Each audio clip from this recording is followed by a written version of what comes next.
we're going to we have a shocking. It pass shocking. It trust me, man. Now when I go blow one trumpet, but we go blow one trumpet. One must I call that it is the cutting edge that introduced Jamaica to the speeches of Louis Farrakhan.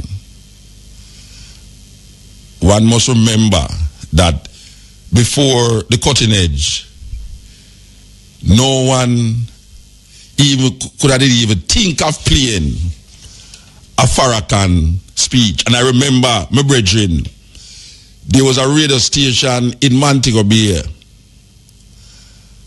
and the brethren listening to the cutting edge go make the mistake of playing a Farakhan in Montego Bay and him losing work because them claim said that is not a place where you want to play Farakhan in the tourist area. But guess what? Cutting edge was being transmitted in Montego Bay and in surrounding areas. Some of them could have deal with that. But here we are said, oh, Farakhan, I'm a brethren, you know. Yes, I'm a brethren. Trust me. I'm a brethren. But here we are now. He must skid. Farakhan has skid Rasta. When I say skid, maybe like he must slide. You know, like one of them water world slide. Where the water does a wash him away. Yes, Farakhan has skid. He must skid from couple years now. I don't know if it's him sickness or what, but him lose it, Rasta. Yes, him lose it. And tonight we're going to play something where I'm going to show you say the man I lose it. And we're going to go elaborate upon it a little more. But we don't want you miss it, you know. We don't want you miss it. For those of you who hear it already, good. But we know that the majority of people who listen to this program here never hear that yet. You know, years ago we read the article where Farakhan say he is now accepting Caucasians in the national. I tell you, the man that lose it to the Rasta, if they ever accept Caucasians in the nation of Islam, in other words, he might broke down the color bar. Now, if you think that is surprising coming from Louis Farrakhan, you want to hear what I can go play now. Well, not now, but a little more. It guy make you drop off of your seat, or your bed. If you go hear say, it's really Farrakhan that said them something there, Rasta. Trust me, man. It devastates me, man. Trust me. No, me I tell you, anytime you go to Chicago, I get it up. Be a guy place in the Rasta. Be a guy place. Trust me, man. Because them utterances there is unbelievable coming from, well, it's not really unbelievable because, you know, say, Nation of Islam, most black people who turn Muslim, them don't look for African name, them look for Arab name. And I think I mentioned this before already, you know. One time I drive in a Senegal. With a Senegal, I drive in a one taxi with a brethren. And me ask him what him name. And him give me a Muslim name. So me say, so what is your African name? And him tell me. And me say, so oh, you have a African name, I know why I use it. Him say, because him is a Muslim. Now we know that Muslims, not nationalistic, you know. When we say nationalistic now, Muslim come like Christian. If he's not a Muslim, he's an infidel. And them no have no allegiance to Africans. Them no have no allegiance to Africa itself. Them have allegiance to Islam. That is why even in a slavery, the mind of the Muslim in slavery, him never say African as him brother if he wasn't a Muslim. He more see that man as an infidel. So if you're not praising Allah, he's an infidel.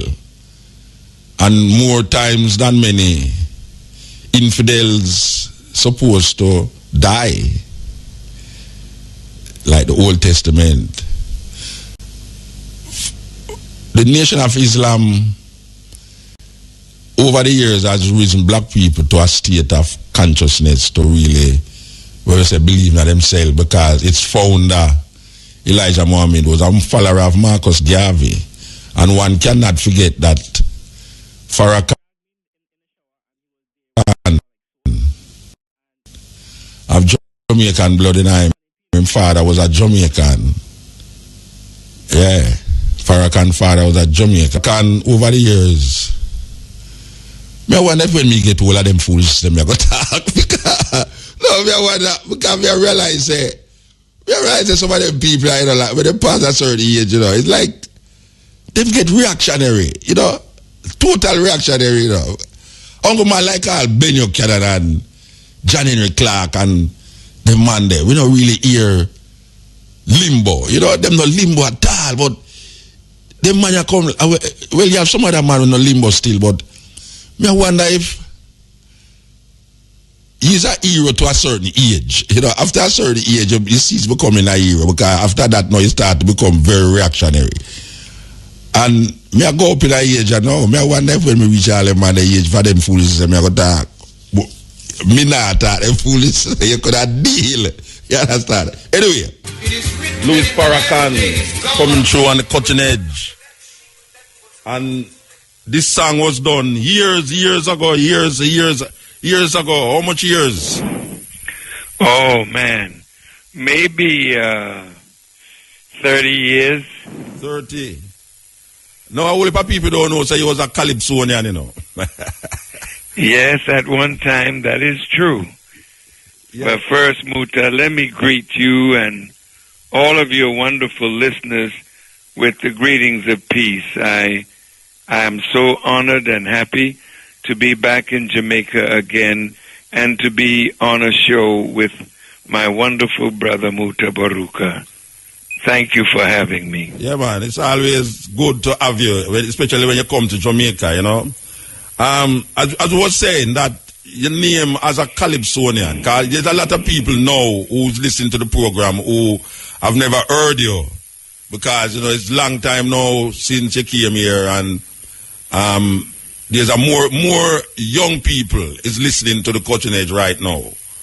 So I just want to take them back in your early years as a Calypsonian. Your father is also a Jamaican, right? Yes, sir. Where in Jamaica your father come from? From Law Street in Kingston. Down at the south.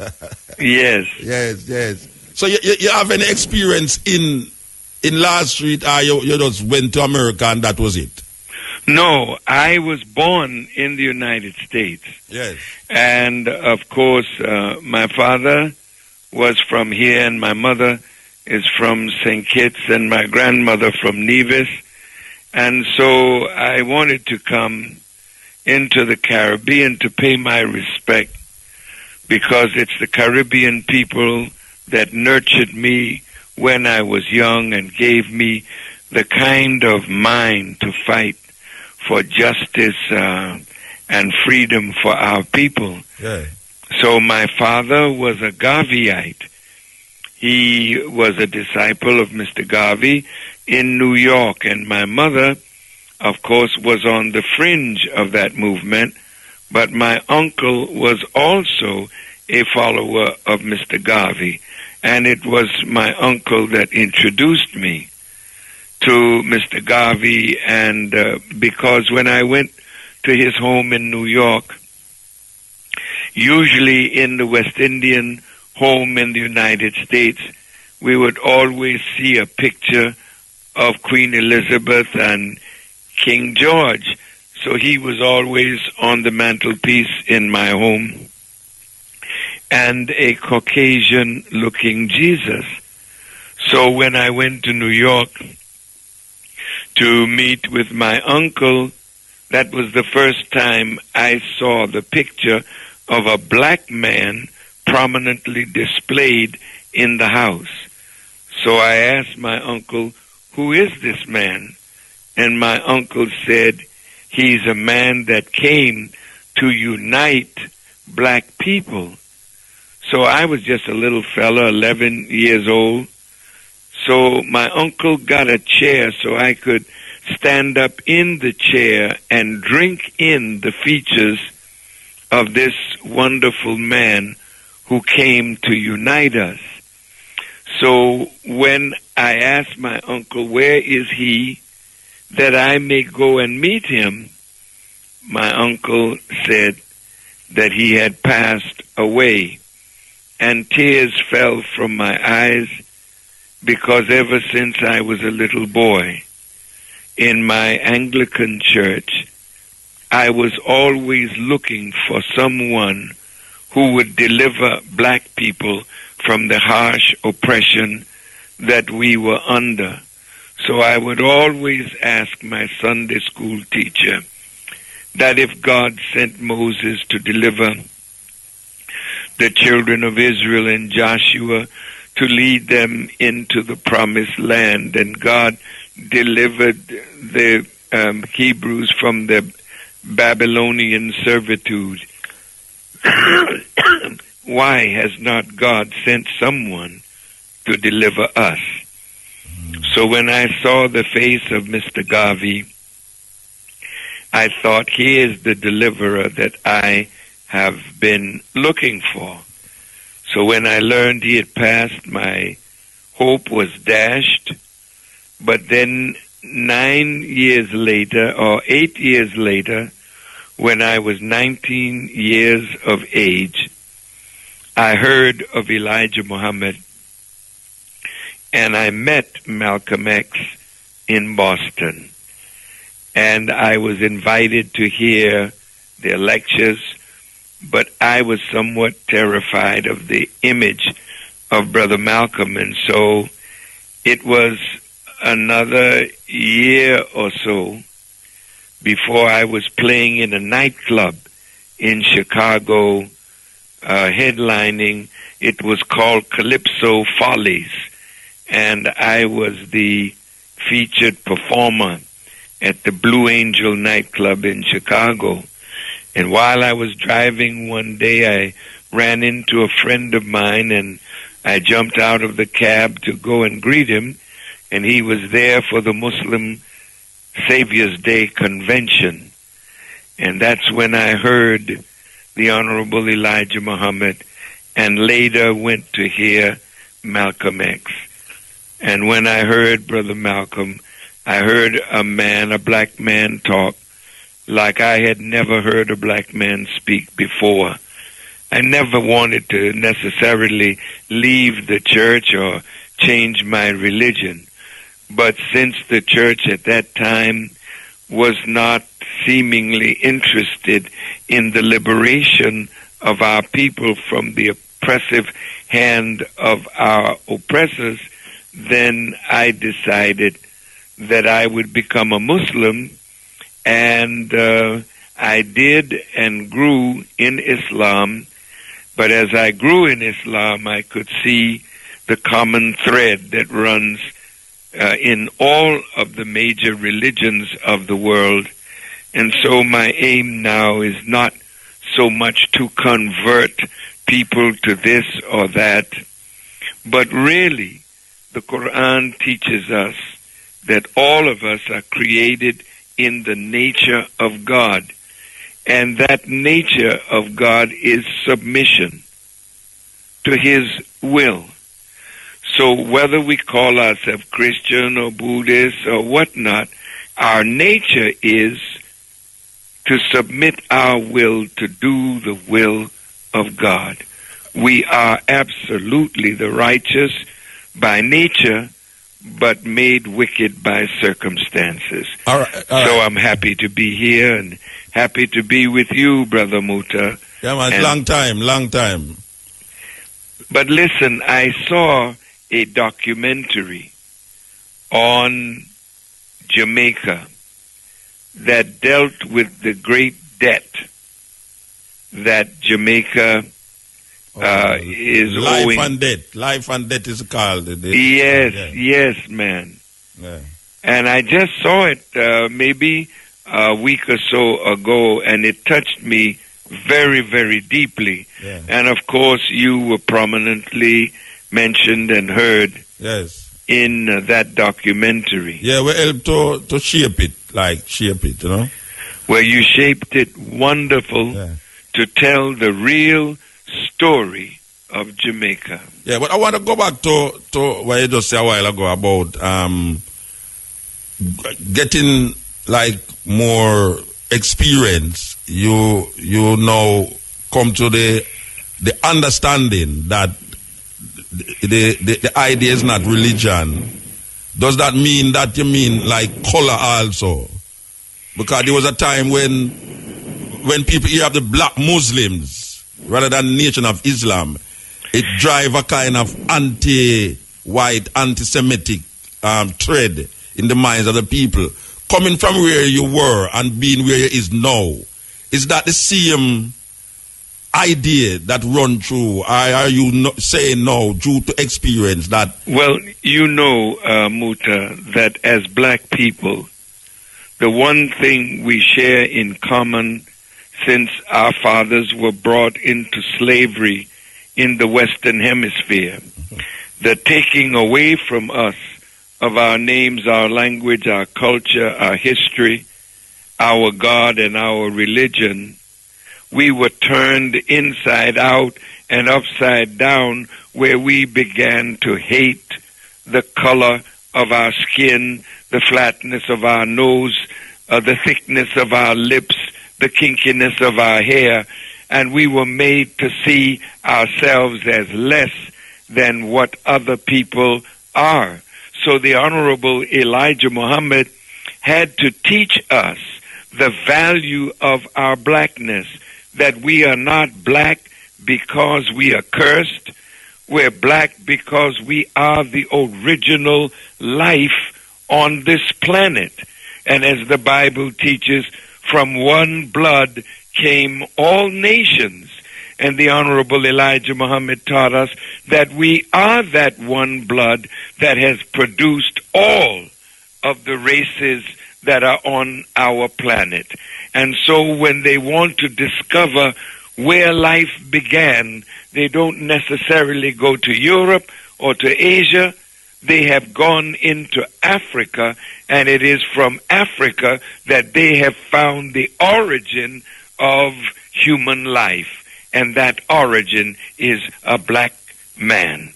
It was called Samuel Aliki, found bones there, Aliki, and he called him Zinjanthropus.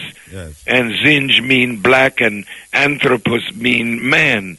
And you know, and I know, that the Caucasian people have oppressed the darker people of the world.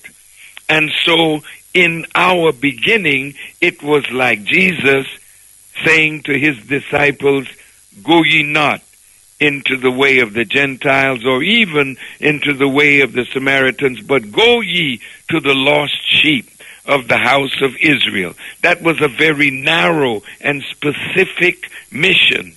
And the mission of the Honorable Elijah Muhammad was first to the black man, because the black man of all of the members of the human family are in the worst condition with respect to doing for self, creating food, clothing, shelter for ourselves and for our people.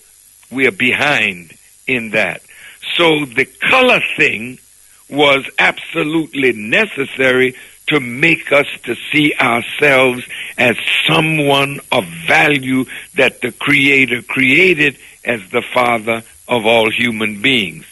But when color is becomes your means of judgment of the intent or the heart or the mind of a human being, then we run into problems.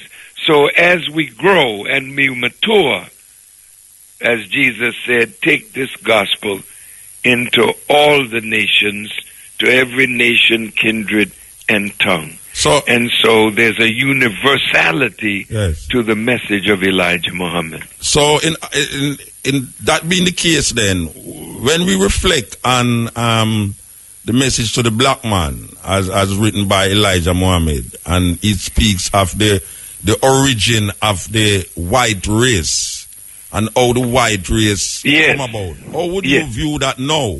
I view it the same as I viewed it then. Yes. Because there is no white without black. Yes. If you had two white people, they can only produce themselves. They cannot produce the yellow man or the brown man. And they certainly can't produce the black man. So one of their great geneticists discovered in his study of genetics that dark skin is dominant, light skin is recessive. Yes. Dark eyes are dominant, light eyes are recessive. And he said you can take the recessive from the dominant, but you cannot get the dominant from the recessive. So in the beginning was darkness, and then came light. Yes. And in the beginning was black, and then came white. So in the thesis about the origin of the white race, where it is given over to a man by the name of Jacob, I think it's Jacob. Yes. Yeah. Can you explain that as it is written and what you see it is now in this time? You know, in the scriptures, you get a man called Jacob. Yes. Jacob and Jacob is the same. Yeah. Jacob wrestled with the angel.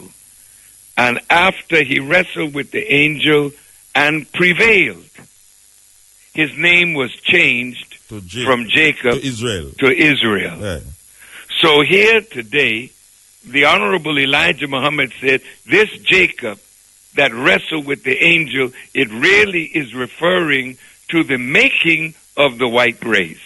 Mm-hmm. And they're coming onto the planet to produce a civilization different from the civilization of the original people.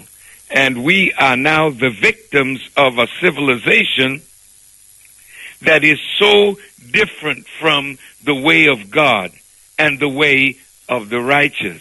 All right, and Muta, the saying of Elijah Muhammad is as true today as it was then.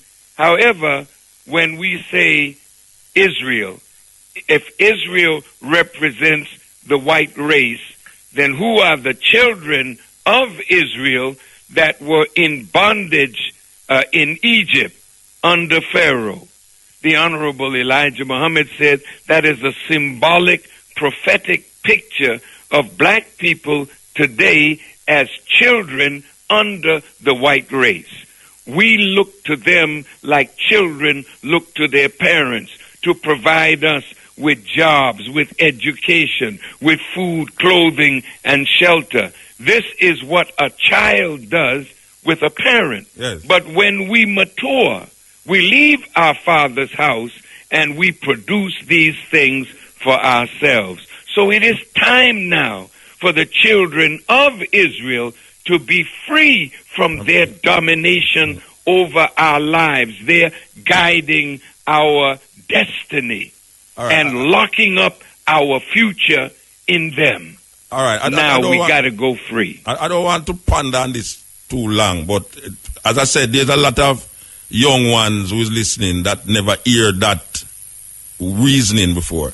Is Mr. Farakhan saying that the angel who Jacob struggled with is not from the black race? No, the angel was definitely from the black race. Yes. So how did the white race come about in that struggle? Well, when you say through the struggle, he says, meaning Jacob fought with the angel and overcome. That's right. And then it brought about the new name Israel. So what I'm asking now is that if this is the origin, if that's the time of the origin of the white race, what metamorphosized at that time to bring about the white race? Well, you know, if you look at the Bible, you have different symbols explaining the same truth, but under different pictures. For instance, if you go back to Genesis, where the creation of man begins, you have God creating everything in the book of Genesis, then when it comes to the 26th verse of the first chapter, it says, let us make man in our image and after our likeness, and give them power and dominion over the fowl of the air, the fish of the sea, and every creeping thing that crawls upon the earth. And this is relating to the making of the first man called Adam. But if you read carefully the history, there's someone called the pre-Adamites. And the pre-Adamites are not Caucasian. The pre-Adamites are the aboriginal people of the earth. So the Adam represents the white race that came to being, and they have been in dominion and power over the fowl of the air, the fish of the sea, and over every creeping thing that crawls. Yeah. And they were given the right to rule for a season until the coming of God, who would end their rule and domination and set up the kingdom of God on earth. All right, so you're saying that Adam was a Caucasian. That's what you're saying. All right. That Adam. All right. Yeah, the Adam in the beginning. Yes. So the angel that Israel fought, which was like maybe 2,000 years after, according to the scriptures.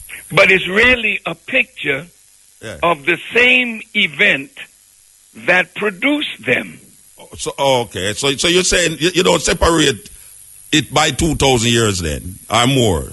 No, because 2,000 years from Adam, you come to the birth of Moses. Well, Moses Noah, is 2,000 years after Adam, and if you look in the Bible, it puts the creation or the making of Adam at 4004 BC. So that's 6,000 years ago. Yes. But you know the earth is millions and millions of years old. Yeah. And so are we. So the Bible calls us the Ancient of Days, not having years or time. They cannot even find the beginning of the black man. We are that old. Yeah, I just want to clarify the reasoning between the first man, Adam, as a European, as a Caucasian, and then the Israel and Jacob fighting with the angel. You are saying you're putting them in the same era, in the same time space. In this sense. That's what you're doing. You know, once the man is made, yes, he has a work to do. Yeah. And what happened after, if you go back into Genesis, you see Adam was put out of the garden. Yes. Because of his rebellion, right? Yes. The white race was put out of the Middle East and sent into the hills and cave sides of Europe, where they lived for 2,000 years. And so in that span of time, their first 2,000 years on the planet, they lost it due to creating trouble in the Holy Land. Okay. So they were cable-towed. You get this in masonry when you cross the burning sands, and even in your Greek letter organizations, you have to cross the burning sands. Well, what that is, you're mimicking the Caucasian race being driven out of the Holy Land into the hills and cave sides of Europe, where they lived and lasted for 2,000 years. Yes. Until Moses came to civilize them and bring them out of the hills and cave sides of Europe and put them on the road to conquest. So the Bible says, as Moses lifted up the serpent in the wilderness, so shall the Son of Man be lifted up. So today, as they, whites, that you see today, ruling the sea and the air and the depth of the sea, and now going out into space, just 4,000 years ago, he was living in the caves of Europe. Now today, he rules. But where are we? As Moses lifted up the serpent in the wilderness, now the Son of Man, we, the sons of men, are now under their foot, and we now are in a cave-like state, living a savage life of self-hatred, beating and killing and destroying each other to the joy of our enemies. So today, we have to be lifted up by the presence of God in a prophet or a messenger, and the last messenger is to be a man like Moses. All right. All right. Given what is happening in the world today with the profiling of people from the Arab nations, and given that you as the leader, the commander of the Nation of Islam, which is not necessarily aligned to the Orthodox Islam, are the Nation of Islam, are they being profiled in America because of aligning with a name like Islam, or is it just some Americans who has done all them time and is not a threat to the American society? No, we are Muslims, and we connect to what is called Orthodox Islam. We believe in Allah, we believe in the Quran, we believe in Prophet Muhammad, peace be upon him. We believe in him as the last of the prophets, but the Quran says that in every nation God has raised a messenger. Here we are in America and in the Caribbean. We have never had a divine warner from God to visit us, to reform us, to lift us up, to fulfill the scripture that the bottom rail would come to the top and the last would be the first, and thou shalt no longer be the tail, but you shall be the head, for this is the Lord's doing, and it is marvelous in our sight. The difference between us and what is called Orthodox Islam is that we believe that the Mahdi, that the Islamic world is looking for, has appeared in America in the person of Master Farad Muhammad. We believe that that Mahdi that came raised up a messenger for the black man of America, but in his mission is a message to the whole of the human family. So, all right, let me put it straight, you know. Because most of the times when you talk to an Orthodox, so-called Orthodox Muslim, they reject the term black Muslim or Nation of Islam, referring to the group or the organized body in America that you are the leader for. You are saying now that it is the same thing, but that you have recognized and identified a man in this time who is the Mu'ajin in America. Well, I like the way you said it. Yes, that is true. We reject the term black Muslim. Okay. We never called ourselves black Muslim. Mm-hmm. That was a man by the name of C. Eric Lincoln, a preacher who did research and wrote the book and called us the black Muslims in America. That title, you know how when you grow up in a family and they call you the black sheep? Yes. You're the one that is not as good as the other sheep. Yes. So it's a derogative term then. That's right. But we are black and we are Muslim. Yes. But when they used the term black Muslim, that was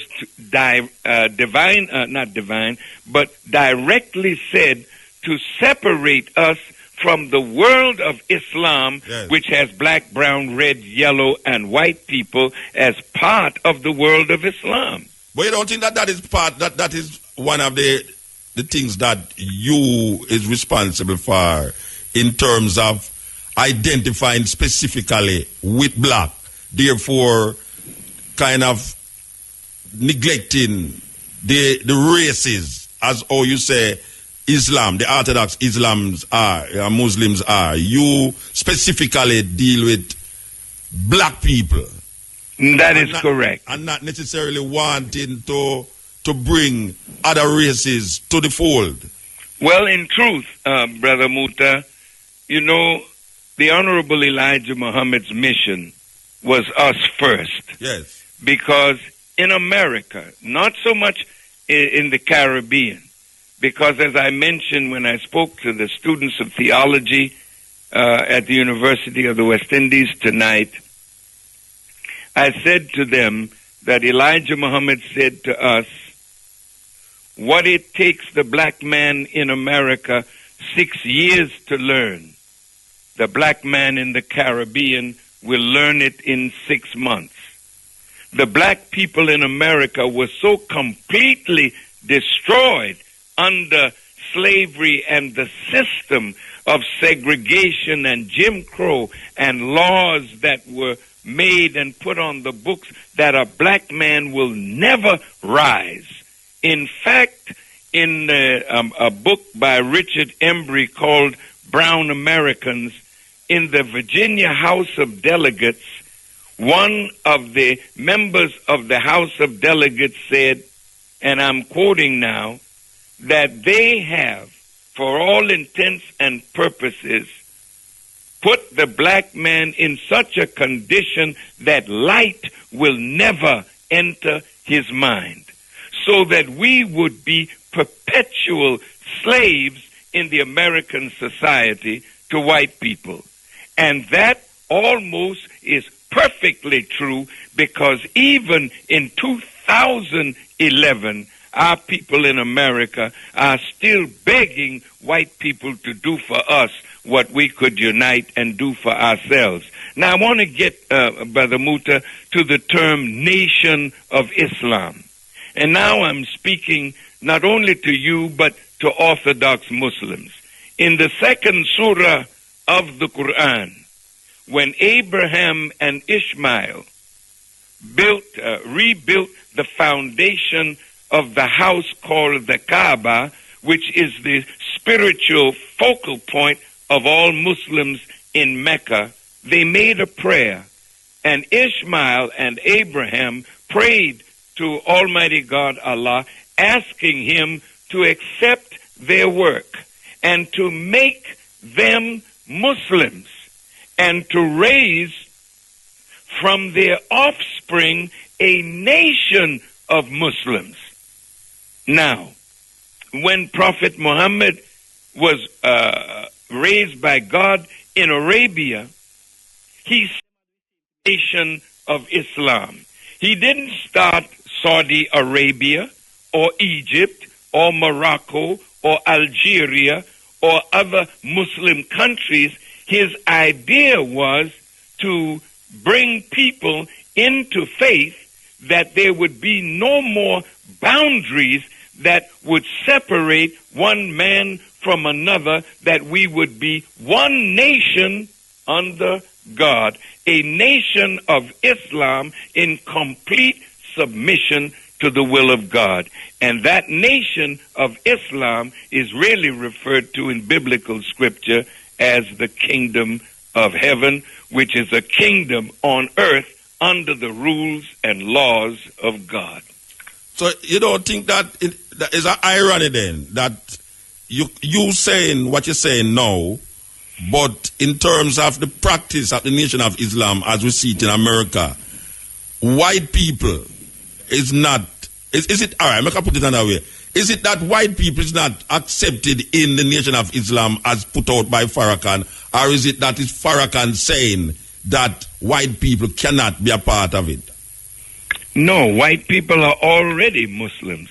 What I mean, no, I'm talking about in the nation of Islam. In America. Not right now. Black Muslims. What they call black Muslims. Not right now. We have Mexicans in the nation. We have Puerto Ricans in the nation. Yeah. We have people from different parts of the world in the nation of Islam in America under my leadership. Yes. And I have white people writing me, telling me that they believe in the teachings and wish to follow me.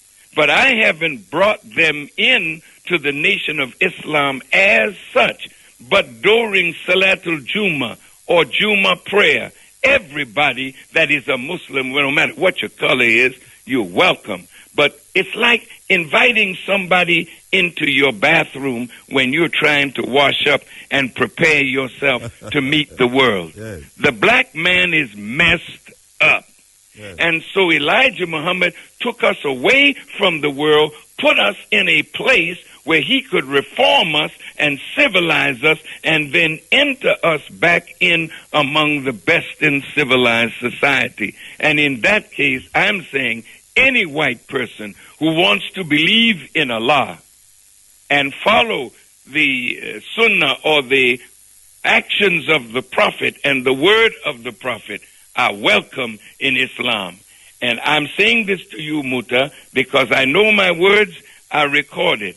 I visited all over the world, and every Muslim country accepted me not only as a Muslim, but when I was in Mecca at the holy house of Islam, the young Muslims that knew that Farakhan was in Mecca during Ramadan, the last 10 nights of Ramadan, I was in Mecca, they broke down barriers to get to me, just to touch me, to know that a voice of Islam has come up in the West that is unafraid to speak truth to power. So yes, I have been accepted all over the world, and the best Muslims that I found them in Dagestan, in Russia, and they were white Muslims, but they were ready to die to protect me and those with me. Okay. So I have white Muslim brothers, and I honor them and respect them as my brother in faith. And that's the teachings of Elijah Muhammad as well. All right. So we reach a point where we talk about black people not reaching anywhere, especially in America. Given what is happening in America now, and given that the euphoria of Obama seemed to be dwindling, when he was just elected, or before he was elected, it was like the Messiah has come. We know that Farakhan is always speaking in mind. Tell me about your view now, in this present time, of this black man being the king of Babylon, as we would call it in Jamaica. That's a very good statement, Muta. Yes. Because anytime a black man run for the office of Pharaoh or run for the office of the king of Babylon, and you know in the book of Revelations, it tells you that there's a mystery Babylon that was like a golden chalice on the outside, but filth and abomination of every kind on the inside.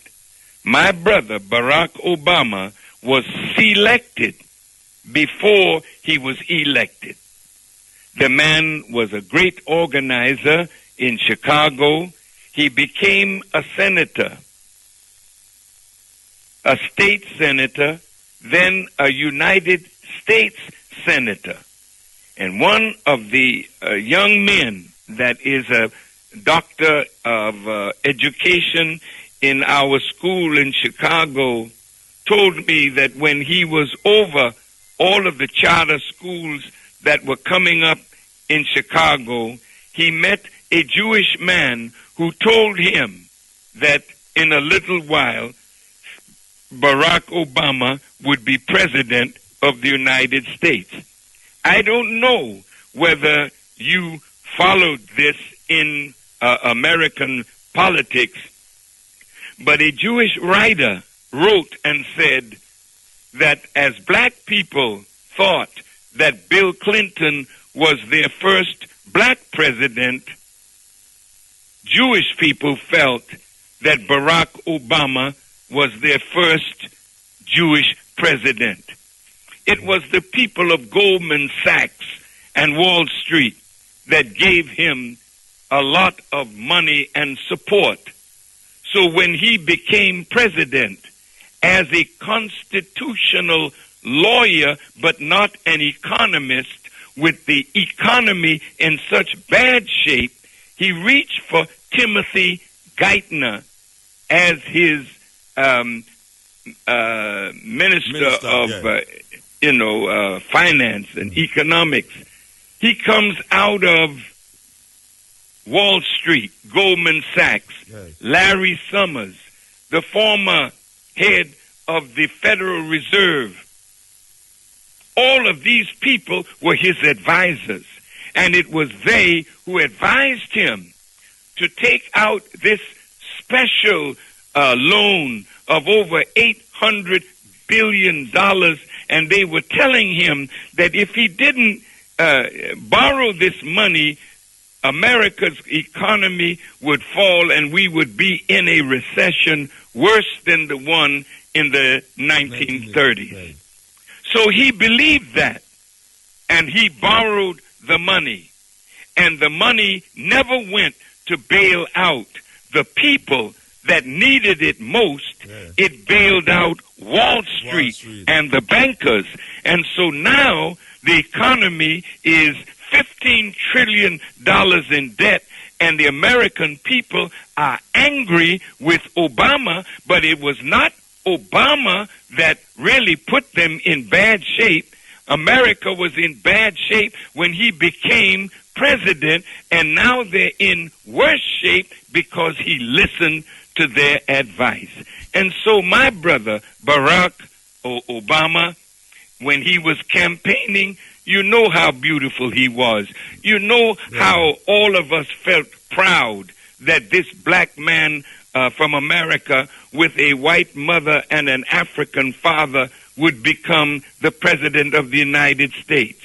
But the one good thing that our brother has done, he has freed the minds of all our young people to know that they don't have to just be basketball players, football players, track stars, golf stars, singers, and dancers.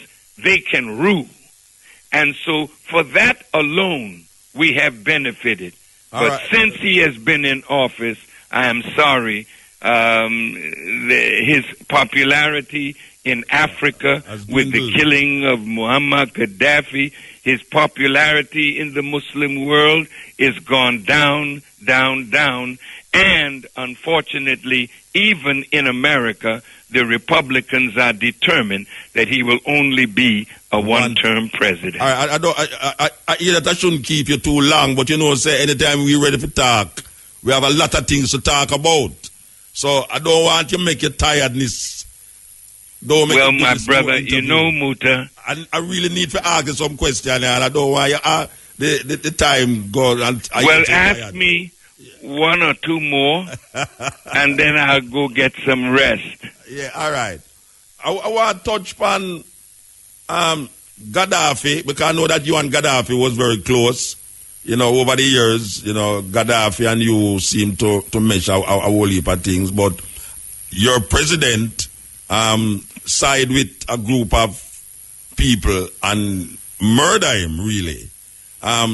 If you speaking to Jamaica right now, to Obama, what would you say to Obama about the situation that Obama put the world in getting rid of Gaddafi?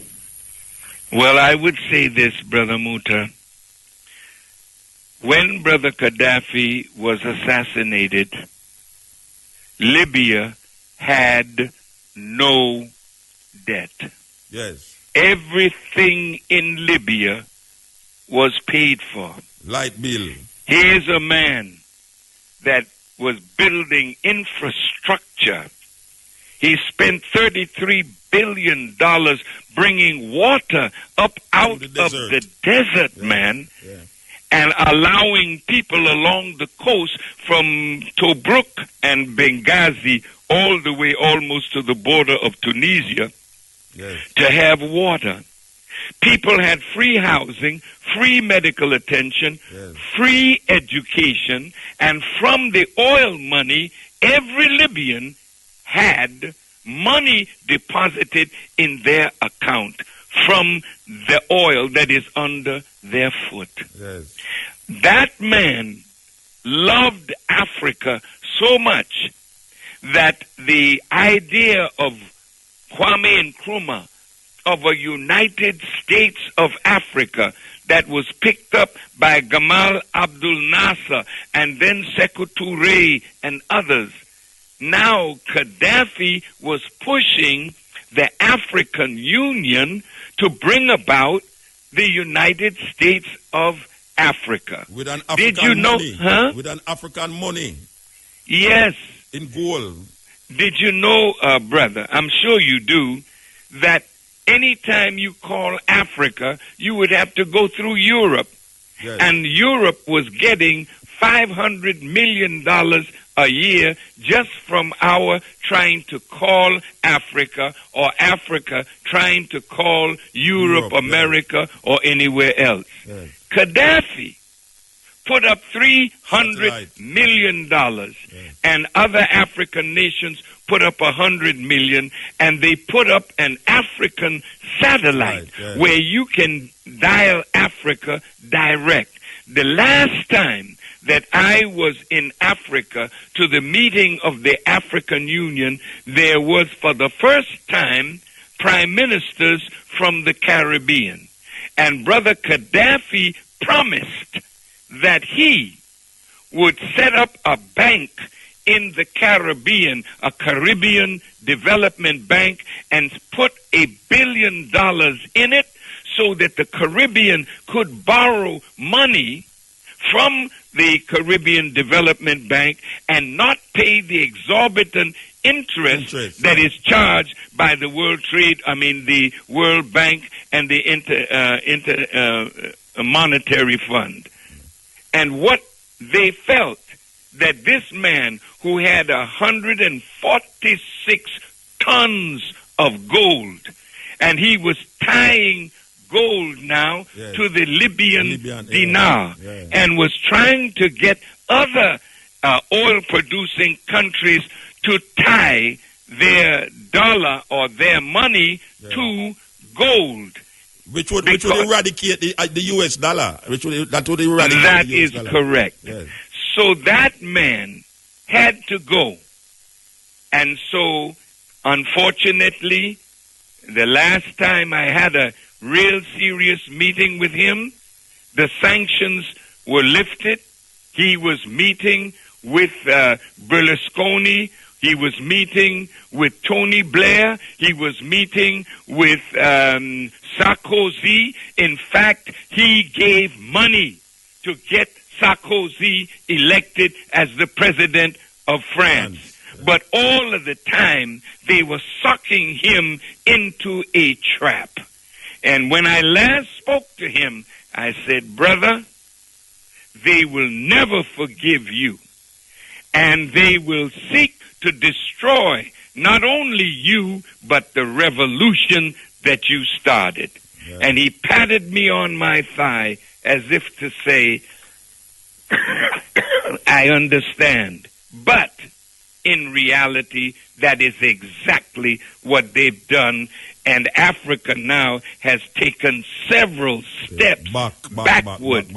And because he loved Africa and spent billions of dollars in development in Africa and was setting up an African Development Bank in CERT where he was depositing $70 billion for African development.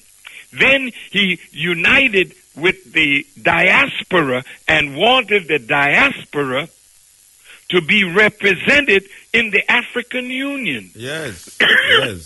A lot of people so don't know that. To kill that man was one of the worst things that Brother Barack Obama could have done, because Barack said that this man is illegitimate. He kills his own people. But Bush, Condoleezza Rice, Colin Powell, all of them lied to the American people that there was weapons of mass destruction in Iraq. So they go to war with Iraq. They kill hundreds of thousands of Iraqi citizens and many young Americans died on the basis of a lie. Is that not killing your own people for oil? Yes. See, so what he has done, he has served the interests of the colonial masters to give them again what happened in 1898 or so when they had the Berlin Conference and decided to carve up Africa for the benefit of Europe. Now they're doing it again for the benefit of Western powers. But I can tell you, Muta, as I leave this program, and I thank you from the depth of my heart for your questioning of me, because there's so much more that you and I could talk about if we had more time. Can I ask you one more thing here? Yes, dear brother. One more thing, and this is really striking to the heart of a lot of people here. I was given a tape where you was talking about the Nation of Islam ladies not wanting them to be with African men from Africa, and also that our ear represent a kind of disease. Is that true? Because we have a tape here where, I don't know if it's your voice, but you can tell me if it is you who made us tape. No, you know what? The Honorable Elijah Muhammad warned the women in our group that culturally there's a difference.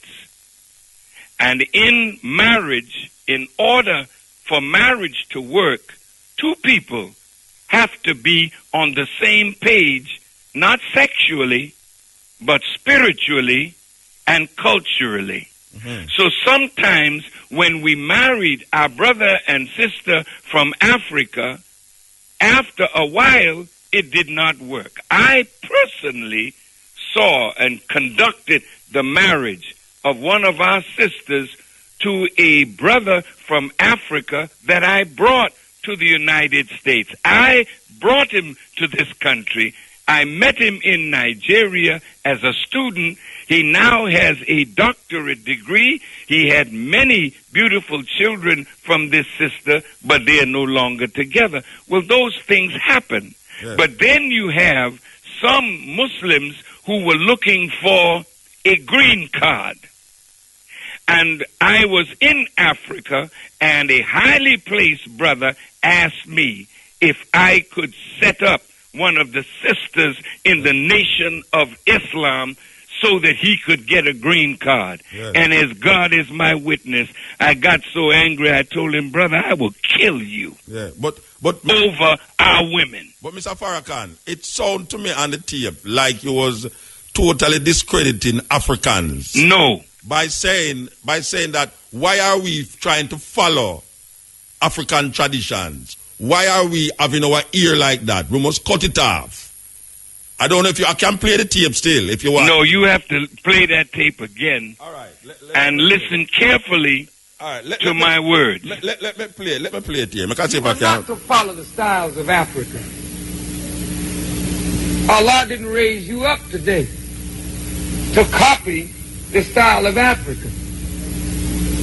The black man in America, if you understand prophecy, is the prodigal son.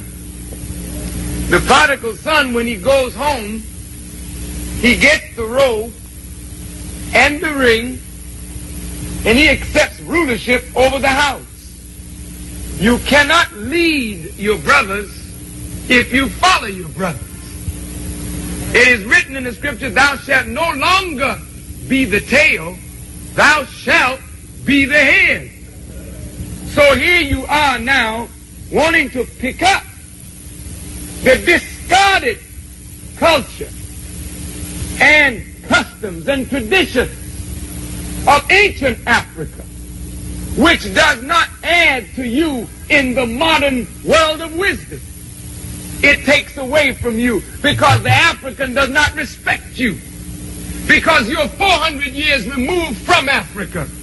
And as you've been a second-class American citizen all your life, Now you've given up your second-class American citizenship for a second-class African citizenship. So you've been a white man's fool, now you're a black man's fool. So where in the heck have you progressed? The Honorable Elijah Muhammad wants no people on the earth to make mockery of you. And when they meet a Muslim, they don't mock us. If they meet us in a suit, they got to respect our wisdom. Because we know why we're wearing the suit and why we don't wear the booba. You will never see the followers of Honorable Elijah Muhammad growing our hair all up off our head like a mop or a bird nest to prove to whitey man that we are proud of our kinky hair. Or what you call wearing a natural. What else is it? It's natural, isn't it? Well, man, you don't have to let it grow wild. Yeah, that is Louis Farrakhan, all right. Those are my exact words. And go back and get the year that I said it. Yes. But look, at that time, we were wearing afros. And we were growing our head like a bush over our head. This was not Rasta, man. No, yeah, no, I know what I said. This was a bush. Yeah, but what's wrong? I am saying, what's wrong with that people finding them identity and wearing this bush? Why but then you keep on growing. Because when you have a new wisdom, it produces a new culture. Let me give you an example. But what is the new culture between Bobo? A lot of people in Jamaica don't know what's a bobo, but it's a traditional dress in Africa. The coat and the tie is a European perception, and the bobo is an African thing. Why are you saying that, you will never see a Muslim, a Nation of Islam person in a bobo, as if that bobo is something that we must reject and really deal with? Well, let me put it like this. Yeah. Brother, if I were making that talk today, I wouldn't make it like that. Okay. You were listening to Farakhan in the 70s. There's a lot of truth in what I said. Yeah. But we are to set styles now. Yes. But setting style don't mean you must wear a suit. No, hell no. But that's what the Nation of Islam is identified with. But look, a suit, not a bobo. Let me say this. The Quran says it like this.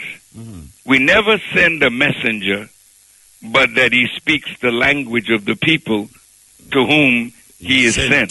Yes. We live in America. Yes. So if I dressed in an African attire, yes, I'm already now communicating to the person that's looking at me something. Yes. They could say, oh, he's an African, or they could say whatever they think.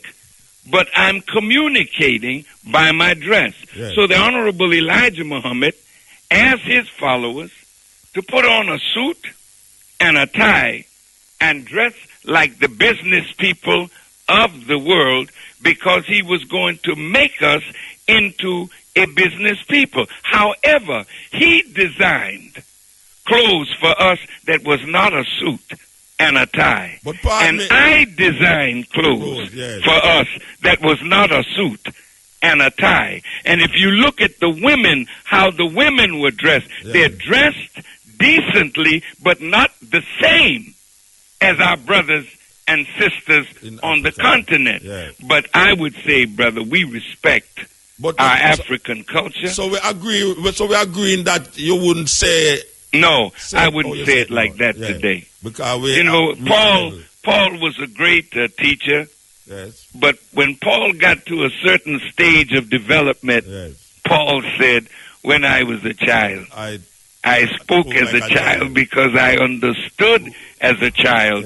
But when I became a man, I put away childish things. I respect that. I totally respect what you're saying now, and it leave me make my heart feel nicer towards what I hear, because I mean, there's a lot. When I played it, a lot of people was very angry in Jamaica when we played it to hear that Farakhan is saying that. But when did you play it? It's about a month ago.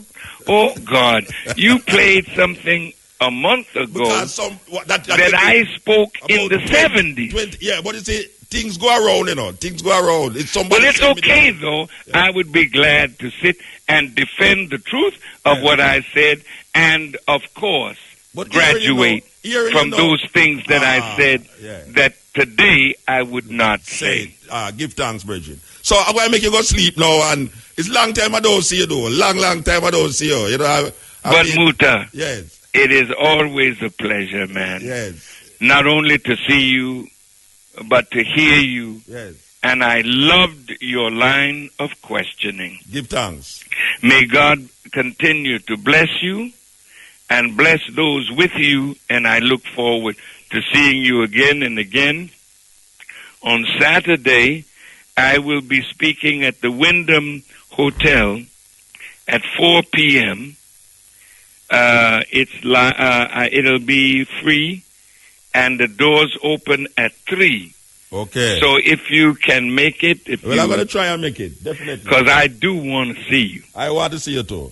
All right. I will go way back. Have a wonderful evening, and peace to you and to all your listeners. Give thanks, brother. Thank you.